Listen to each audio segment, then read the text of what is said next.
Chapter 12. More about copy. Copy again. I'm repeating myself? Of course. Why not? This is a book about advertising, and no matter how embarrassed some agency men seem to be about the idea, repetition is important. At times, you would think that ad men had invented repetition as a means of getting a message across. We cannot claim the credit or accept the blame. The educators knew it first. But we can recognize that part of the selling function is, to at least a slight degree, educative. Soft sell? Hard sell? Try it either way. Just be sure you sell all you can at the lowest cost per dollar. Where I come from, that means hard sell. But like all these terms, you have to define what you mean. If by using soft sell, you are selling more, then it's hard sell, no matter what you call it.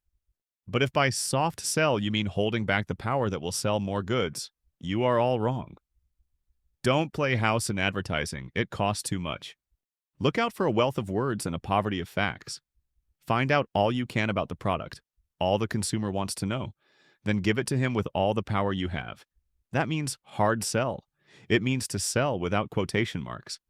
There are enough cynical people in the world to discount the advertising to begin with. There is no need to add to the discount. No chapter on copy would be complete without speaking of Lou Thomas, vice president of the Biow company, and one of the finest copywriters the advertising trade has ever had. So keen, so creative, so individual is this fellow that the power of his copy is unsurpassed. He works so closely with you that he seems to become part of yourself. Walk into Lou Thomas's office at 3 or 4 in the afternoon, put a piece of copy on his desk and say, "Lou, what do you think about this?" He looks at it for a while and then says, "Let me have it. You can expect the copy in the morning." But you don't really have to wait that long. On the way home from the theater that evening, you see a light burning in Lou's office. Up you go. And there he is, sleeves rolled up, his desk full of papers, and wearing his hat as he always does. There's the copy, all worked out on small pieces of yellow paper. 9 times out of 10, Lou hit it on the button. But when you differed, you told him so. He would throw his copy in the trash basket and start all over again. He had respect for you as you had for him. You worked like a team. Lou always made great copy. He had no patience with anything else. He was irritable when it wasn't right, and he would stay up all night to get it right. He was even known to have taken days until he finally got what you both were looking for. Then he knew it, and you knew it too. I know Lou is writing good copy now. He always will. I only hope that those who have the privilege of working with him will find the art of making Lou happy. Because out of that happiness comes the incomparable Thomas copy. Because I feel deeply that the purpose of advertising is to sell goods. I am opposed to all contests that give awards for the best-looking ads without considering how much goods they sell.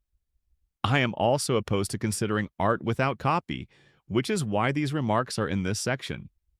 That's one reason why I made it a rule that our men were not to exhibit any campaign in any art contest. I was convinced that contests would get into their thinking. They would make layouts in terms of winning awards instead of winning sales. I remember when a double-page ad in the Saturday Evening Post won an award for the best-looking ad in the issue.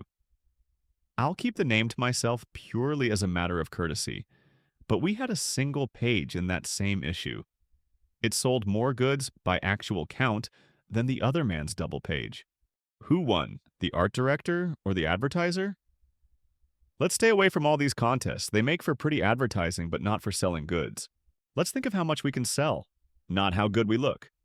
One day I hopped a bus and found myself sitting next to an acquaintance. She pointed out a car card advertising a brand of tea. I'll be polite again and not name it. The card was attractively designed and the copy consisted of a charming rhyme describing a pleasant experience with the tea. The brand had been running a series of such cards over a period of months. My neighbor looked at the card and said enthusiastically, "I love those cards. I always look for them. That's what I call good advertising." "Do you?" I said. "What brand of tea do you use?"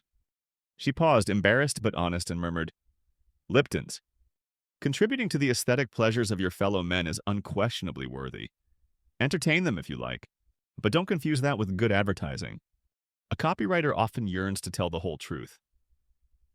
Perhaps one of the most candid ads I ever read was the one that ran in Variety almost a year after the opening of Oklahoma. America had never seen a show like that before. The press and public repeatedly heaped laurels on Rodgers and Hammerstein for the magnificent job they had done. You would think they had never made a mistake or struck out. Then, on January 5th, 1944, this simple ad signed by Oscar Hammerstein II appeared in the 38th anniversary issue of Variety. It read, "Holiday greetings. Oscar Hammerstein II, author of Sunny River. 6 weeks at the St. James Theater, New York. Very warm for May. 7 weeks at the Alvin Theater, New York. Three Sisters. 6 weeks at the Drury Lane, London. Ball at the Savoy. 5 weeks at the Drury Lane, London. Free for all. 3 weeks at the Manhattan Theater, New York. I've done it before and I can do it again." How wholesomely an ad like that bespeaks the character of Oscar Hammerstein.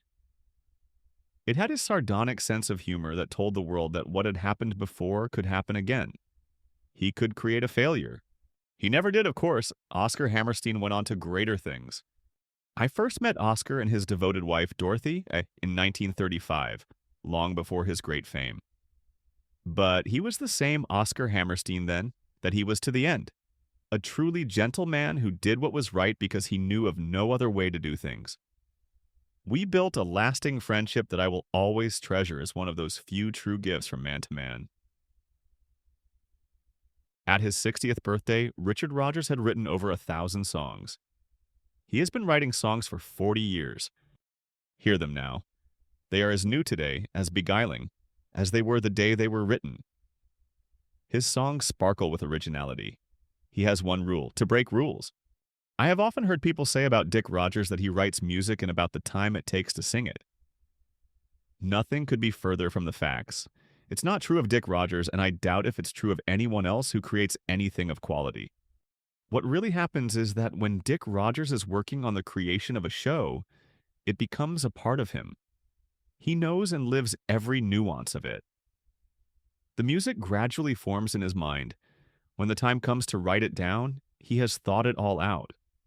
All it needs then is to be put on paper. In discussing his music with Dick, I once asked him, "What do you do when you have finished a song, played it, and you don't find it up to your standards? Do you fix a little here, a little there? How do you correct it?" He answered, "I throw it away and begin all over again." Anything not worth doing is not worth doing well. When something you have done seems wrong, whether it's music or copy, don't try to patch it up. It will sound patched up when you're finished.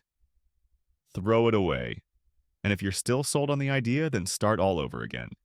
That's it for today.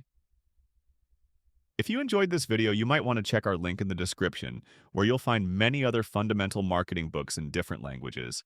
And don't forget to subscribe to the channel for more persuasion and direct response content. See you in the next one.